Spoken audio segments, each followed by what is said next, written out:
Hey John, how you doing today? Great, Tom. How are you doing today?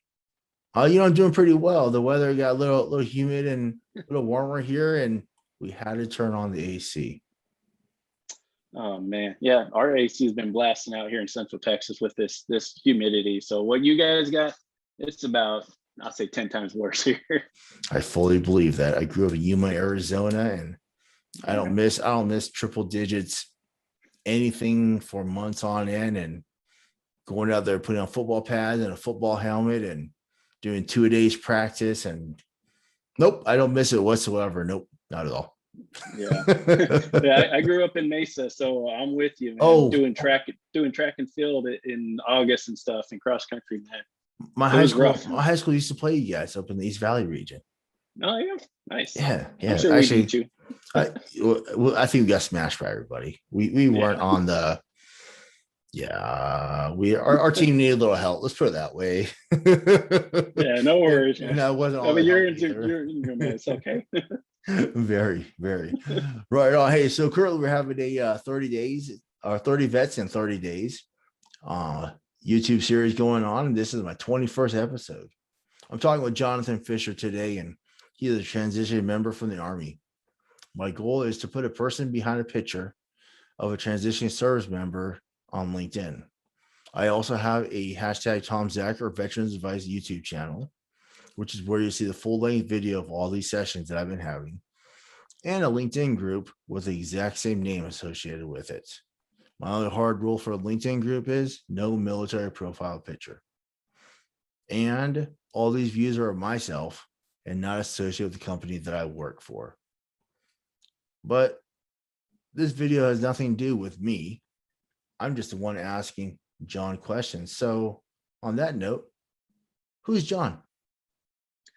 Yeah, well, what I am is I'm a 20-year veteran that's transitioning out of the Army.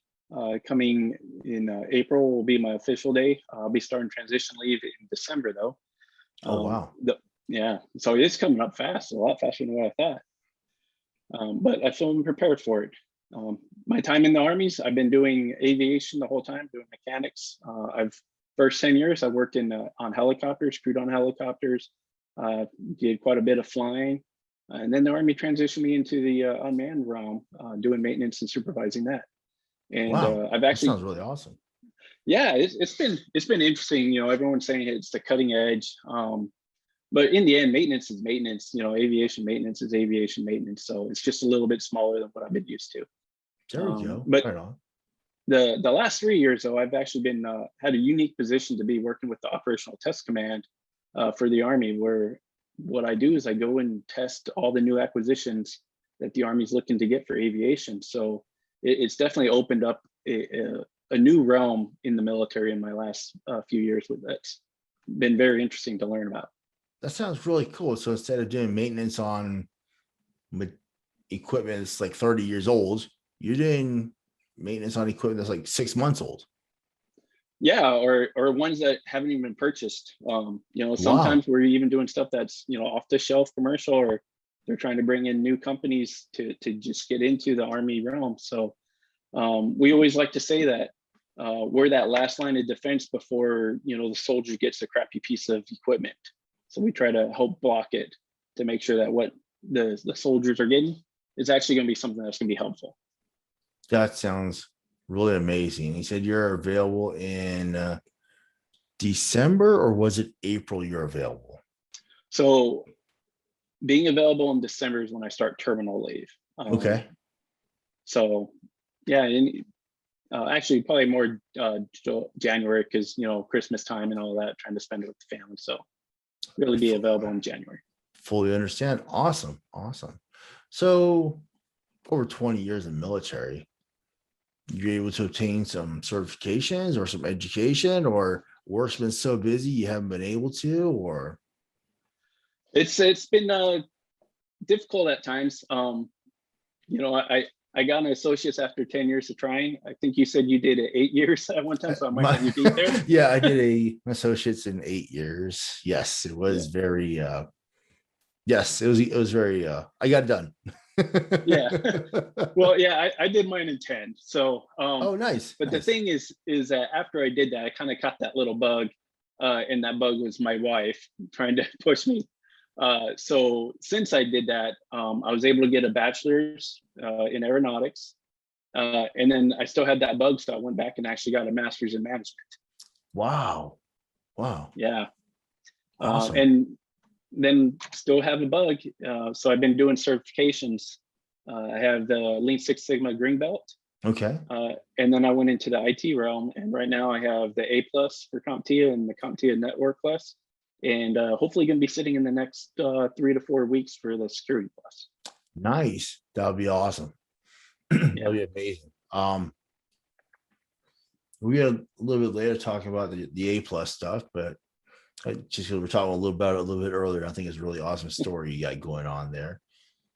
So you talked to me a little bit about what you do in normal terminology in the military.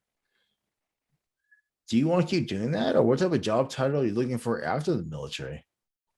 You know, I would say a year ago, I wasn't sure. I was going to think just keep on with that or something relative, but you know, the whole lockdowns from the coronavirus really got me thinking. I really started going out there doing information interviews to find out what was new.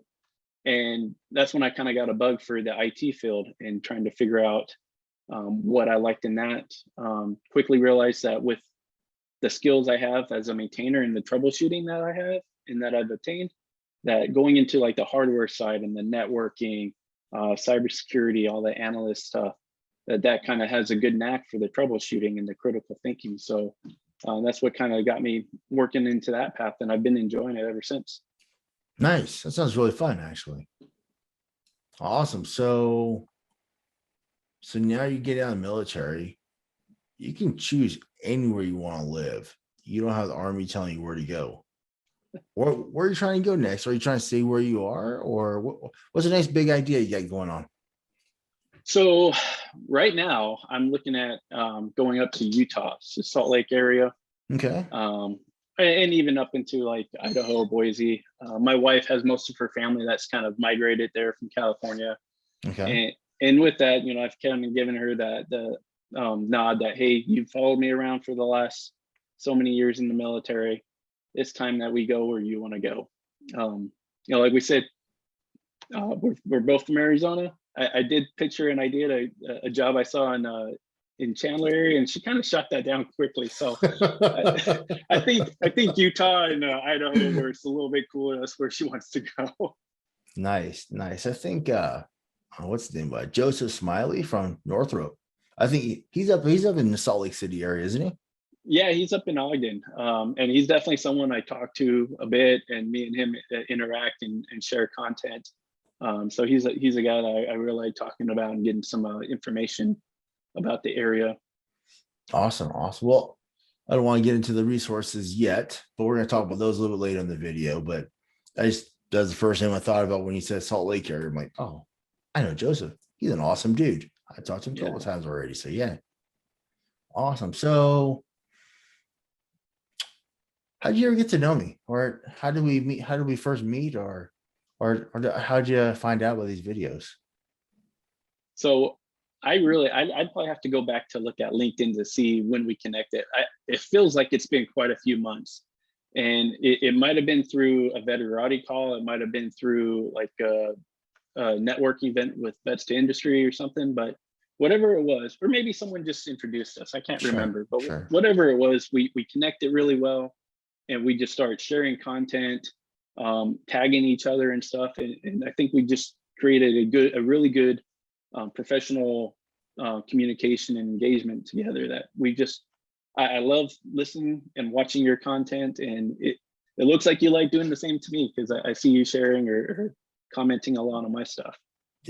I think you put out a lot of really great information, and I think that worst case scenario, or actually best case scenario, is you'll share something and I'll share something.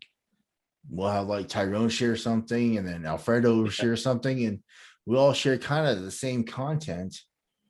And hopefully someone who's looking for information or looking for whatever situation they're going on in life, they're like, oh, you know what? Man, this guy just posted this. Hey, that's awesome. But if a lot of the same content going around, maybe told a little bit differently, I think it's only gonna keep on spreading us some awesome word out there. So yeah, that's what I hope. awesome. So Skillsbridge, are you available to do one, or what you got going on, or has time just got the best of you and you're not able to participate, or what you got going on? No, so yeah, I'd be available for Skillsbridge in October. Okay. I actually, in the command I'm in right now, is a really supportive command that you put in a Skillsbridge opportunity and they will approve it. Wow, That's awesome. that's kind of the benefit of where I'm at and why I decided I wanted to retire here. So right now I'm actually in the process of applying to the Microsoft MSSA program. Okay. So it actually, the application closes on the 15th. So just on Tuesday. That's and soon. after that, well, I got the application in the day one that it opened up. Oh, nice. Yeah, I didn't wait on that. I jumped on that pretty fast. Awesome. So it's just waiting to hear back to continue on with like the interview process and the other parts that go along with doing the application to hopefully find out if I get applied or accepted or not. Mm-hmm. So I already know a couple of people who've participated with the MSSA and they really enjoy. Actually, two of the people I had on video already, Ryan Richter and Wesley. Oh shoot, I forgot his last name. He's probably gonna hurt me. No, I'm just kidding. Oh. I know those two are currently they're both in the same cohort right now in class right now. Okay. Another good friend of mine, Jason Henry, he's already completed it. And actually he's working for Lockheed right now, actually. And then are you already in contact with Lupe? Virella? I don't know. I can't remember right off the top of my head. But either way, I know after this video, make sure you have her contact and then get a hold of her. And she works a lot with MSSA students, resume, salary negotiation. I think she works something with attendance or people putting applications to be part of MSSA as well. So she's a really awesome resource to have. Awesome. Yeah, I appreciate that. No worries. So that's a great segue to the next question. So resources, people, organizations, webinars. How'd you get to where you are, or what helped you out to get to where you are?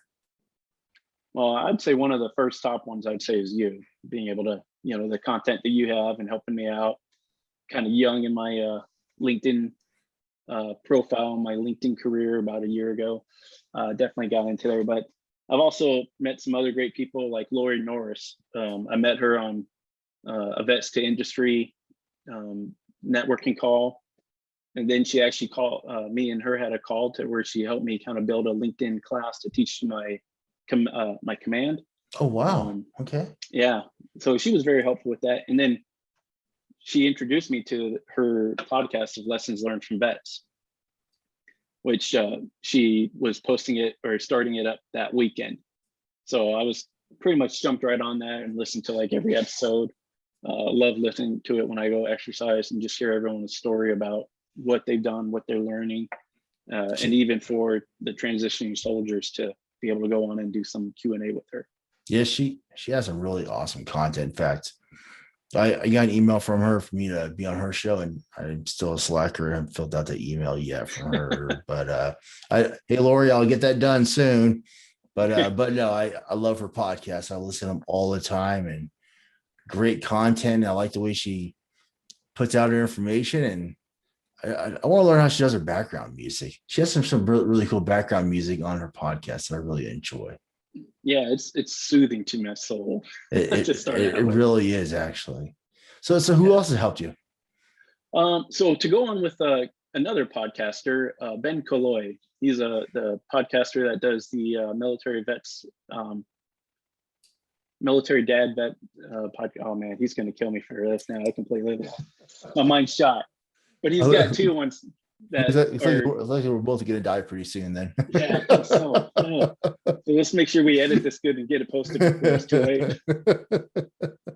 But with Ben, you know, he helps me work on the other aspect of the transition with my family. You know, like I feel like I have a pretty good relationship, but there's times that, you know, struggles with my kids, in times, and just being able to listen to Ben and talk with him and the content he shares, it just helps out a lot to know, hey, if I'm not on the right path, you know, do a quick, you know, course direction change and get back to where I need to be. Mm-hmm. You know, and then there's other people like Thompson, you know, famous Herb. Love to own our own journeys and watch his content he has. Also in the IT world, you know, I have Neil Borne. That he's another guy that's definitely been in there, that has you know, had a few mentor calls with me, and kind of helped me figure out, hey, the best route between cybersecurity or network ops or, you know, cloud or whatever I want. You know, he always tells me the cloud's the limit for you.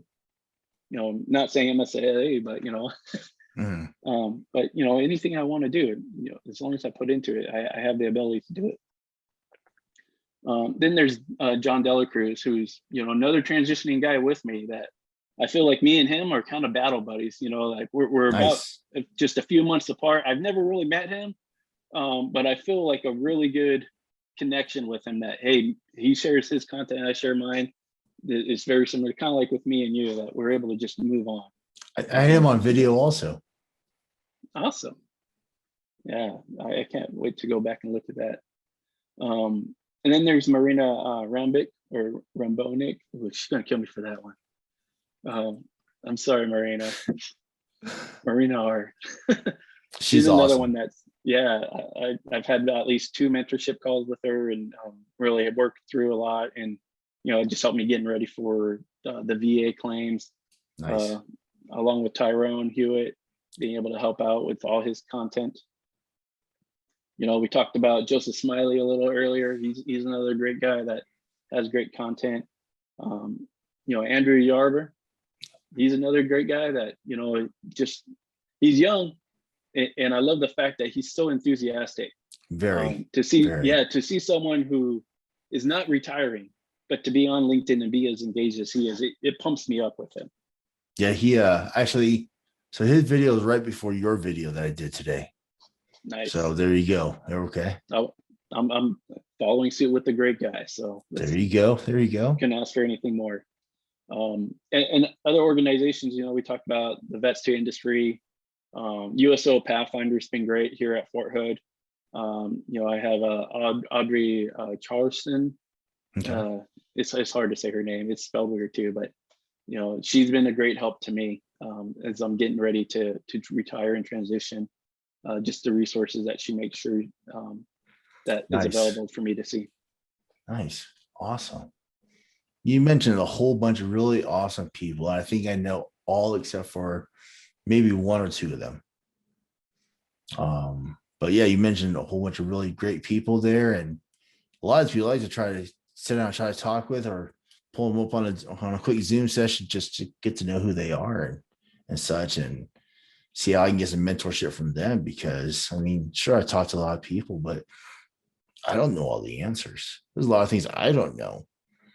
There's a lot of things I haven't been able to do because I don't know who to talk to or how to talk to them or what have you. So yeah.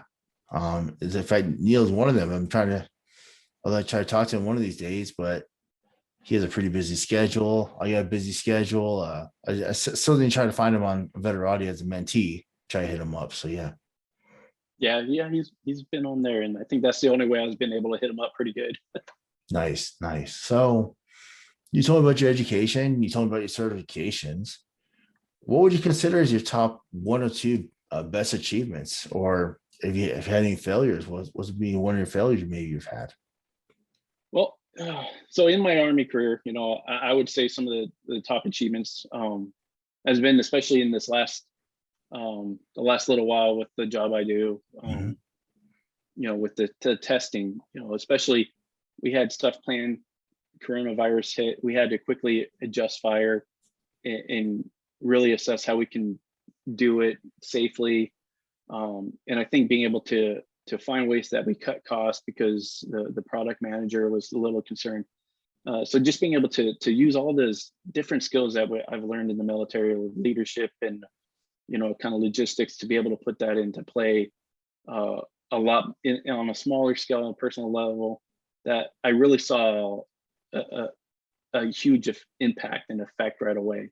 It's not one of those like, oh, we're going on a deployment and the movement out and what you're doing on the deployment that maybe you don't notice it, but that little aspect in that small group, because the testing community is pretty small, so being able to have a huge impact on that, and I hopefully to help kind of made my name known out there in that testing community. Nice. Nice.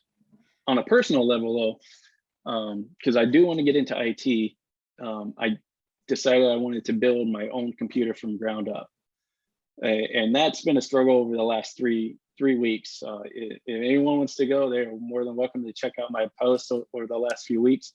To think that, hey, I was A+ certified, to put practice and put my hands on, I'm going to build my own computer because I got my A+, I can do this. And quickly learned that there's a lot of stuff that college can teach you and going through the certification, but the hands-on experience is very invaluable. Learned how to pay attention to details. After I put that computer together for the first time, I went to hit the power button and nothing, completely dead. And I tell you what, when you get that anxiety and that it's all or nothing, like it felt like this wall of my IT dreams crashing down on me that I can't even put a computer together. It's horrible. But then, I picked up my troubleshooting skills. It's like, okay, I have troubleshooting skills from the military, from being a maintenance. I've learned the skills that they have for the A+ that you learn. I started working through it. Hey, found out some issues that was wrong, changed out a component that I didn't fully pay attention to what needed to be done. Saw where I did some wrong rewiring or wrong wiring, and then I rewired it. And 3 weeks later, after kind of waiting for packages to get delivered and get the right parts in, it's up and running. Nice. So yeah, just that achievement of feeling that I can do this, then it kind of boosts that confidence that I can get in, I can at least do a service level desk and be able to be a help desk person, be able to go and fix stuff. Nice. Yeah, I fully understand that. If we're talking a little earlier, and I was going back to, I think it was back in 04, 05 timeframe. I was putting together a PC. I did the same thing. I bought my own separate case, my own separate motherboard, my separate memory, video card, processor. I even got like the thermal paste, got my heat sink, got the fan. I was ready to go. Got my two CD drives on there because at that time that was a cool thing to have on the computer. And man, I was like, this thing's awesome, and then I didn't pay attention to one little piece. I think it's called like the ziffer lever or something like that. The little lever was where you put the CPU right there on the motherboard, and I didn't pay attention to pick that up. So here I am putting the CPU down there. It's like, oh, what the heck? It's not going in the little holes. So here I'm just moving it like left and right a little bit, trying to see if maybe I can wiggle it in there. Oh man, that was such a dumb thing that I did. Went to one of the hardware stores and got like industrial grade tweezers. And well, I mean, I was a E5 at the time. I wasn't making much money at all. So what did I do? Got tweezers, flipped over the CPU. I went to every single pin and tried to straighten out every single pin. Oh man, that took so much time, but I didn't have the money to go buy another CPU. I was like, oh, that's okay. Let's chuck this one and go buy another one. No, I just want to sit there and fix it. So I was able to unpretzel the pins and this time learn how to lift with a little lever, and it went right in. Imagine that, right? Right. My wife was telling me, she's like, the funny things about computers and building this is like, it's black or white. There's no gray area. It's right or it's wrong. It's either it fits or it doesn't. Yeah. That's just the way it is. Not maybe. It's not let's put it in halfway and put it to the right a little bit and push it in. No, it goes in, it goes out. Slots are made for a reason. You just got to figure out how to get the correct item into that slot. Yeah. Awesome. So with all the stuff you got going on, and seems like you're doing a career switch. What type of struggles or stress do you have going on between now and the time you're supposed to retire? I mean, smooth sailing, right? 6 months out, you got the game plan down. You know what you're gonna do. You got everything lined up. It's smooth sailing, right? Yeah. And then I woke up. No, yeah, it's, I mean, even though I've been doing this, I've definitely been using LinkedIn to help out. You know, there's always that unknown of the transition that you just don't know.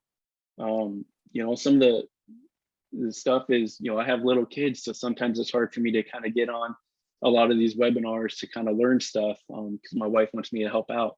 So one thing that we've decided is, you know, preemptively, I'm going to be moving my family up to Utah this summer, or, you know, next month, to just kind of stage them in hopes that I'm going up there and I get a job there. But at least they'll be up there. They have family. They're staying with family. Okay. They can get in school, so that way we don't have to worry about pulling them out. So there's a little bit, probably a stress of that, trying to get that stuff ready right now, where, you know, normally I'd probably be doing it as I'm leaving. I'm doing it a little bit earlier to try to help mitigate that stress, and then be able to free me up to focus on, you know, in the Skillsbridge, or if I try to pursue some other certifications, that I have that time for it. And just trying to help my kids understand the process of what's going on. That way they're not stressing out too much. And then the other big thing that I'm finding out as I'm starting to talk to some hiring managers and some recruiters is, you know, this career switch, it's getting kind of rough without the experience back there. You know, when I say, hey, you know, I've done a little bit of stuff, I'm hoping to kind of get into maybe a network administration role. And first thing they say, once I say, here's my certificates, they say, well, what experience do you have? Well, I start trying to name out a little bit. And I think that what I need to do is try to find better ways to explain what I've done and how that fits into the network administrator, because being able to fumble through, maybe not even being prepared to be interviewed, that question at that time, you know, I fumble through it, and next thing I hear is, well, maybe you need to start at a lower level. And sometimes when it's like, well, this is a lower level we were talking about, so it's lower than the entry level. So that's a struggle that and stress I feel right now is, you know, am I going to be able to find something to get started? Even if it's a help desk, I'm fine starting with the help desk to at least get started. Mm-hmm. But finding someone that says, yeah, I will happily take you on. Awesome. I think that's a struggle for a lot of people. Actually, it was a struggle for me, because I mean, I'm coming in and I have a whole lot of will and a whole lot of want and a whole lot of ability,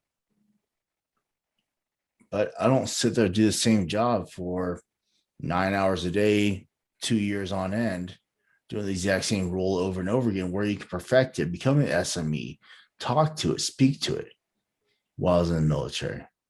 So I think that's something that I think a lot of people feel like they struggle with. And I know I struggled with it as well myself. How do you really talk about things where, let's say after 20 years, you've become whatever level of leadership, or whatever level or whatever pay grade you are, kind of thing. You may not have some of that technical skills, but you can talk about it. You can supervise people. You know how to know what to tell people, but you've never done it yourself, or haven't done everything hands on yourself yet. So yeah, I fully understand. Well, we just passed the 25-minute mark probably about a minute ago. I've been asking you a lot of questions. I've been getting to know you a lot, and I really enjoy this conversation. Do you have any questions for me? I think the biggest one was one that we just talked about, you know, how to really show yourself with the experience, you know, like, here's the knowledge I have. Yes, I'm lacking experience, but how do I help convey that to the hiring managers that at least take a chance on me? You know, the other thing I think I would do is make sure you put that in your resume in a way that they can understand that you are trying, you do want to do this, you're willing to start from the ground up. You have education, you have certifications, but you need that exposure, the experience. Something else you can do is put together a little summary inside of your resume saying, I have a passion of doing this. I've set up this at the house. I set up my own network. I created my own cables. I was able to, I don't know if they still do it, but you get yourself like a server 2012 book or a server 2016 book. And I don't, it's been a while since I bought one of these books, but they used to put the CD at the end of the book. So you take that CD and load your computer, and it's good for 6 months. And then you have 6 months worth of learning how to use whatever the operating system is, or whatever that program is. And then you can talk, and then you can set up your own Active Directory on a VM on your computer kind of thing. And then go buy yourself a little cheap switch and make yourself your own network cables and put together your own little network at your house, for example. Go to whatever thrift store and go buy a little cheaper PC over there and just put enough in there to make it work. And then that's another way you can practice your A+ skills right there as well. Okay. So a couple ideas. I don't think they're too expensive. Sure. LinkedIn Learning has a whole slew of awesome videos to watch. And that can teach you a lot of this information as well. So yeah. Cool. Awesome. So over your next 6 months, 8 months, well, actually, it's really about 11 months out, 10, 11 months out. But yeah, what can I do to help you if I can do anything?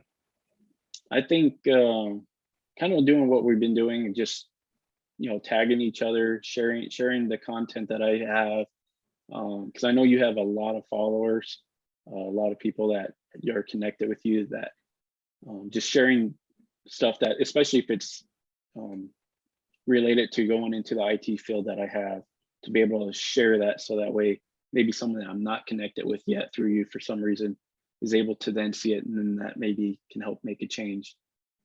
Awesome. You are good. You already know you have no problems tagging people on posts. So yeah, I love doing that. And I can easily do that. My only suggestion, my only request from you is every few weeks, just hit me up on an IM. Sometimes I get a lot of IMs coming in and I don't remember all the names of people I talk to and don't remember all the different things. So just hit me up every week, every other week or so, every 2-3 weeks, hit me up, says, hey, there's Corner, hey, you got any this stuff going on? Hey, you have any posts you can tag me on, kind of thing? I'm like, oh, you know what? I probably just got a post right now. Hey, bam, throw your name out there right there, kind of thing. So yeah. All right. Yeah, no worries. Awesome. Wait, I really appreciate you having time this afternoon to talk to me. It was really awesome getting to know you even more. I know we had the 1 hour veterati call, but sometimes 1 hour just doesn't do much justice. So yeah, I agree. And I appreciate the time. I know we had a little bit of scheduling conflict there for a little bit, but I'm glad we were able to find a time to make it happen finally. With two people in the military, we all understand things happen, things come up, life goes on. We got to be flexible. So yeah. I agree. Awesome, John. Hey, awesome talking with you. Hopefully this video will help get information out to the hiring managers, get it out to all the recruiters, so everybody knows who John is, and not just a picture on LinkedIn. That'd be great. I appreciate it. All right, John. You gave me. Awesome. Hey, you have a good one, okay? You too. Thanks. All right. Bye.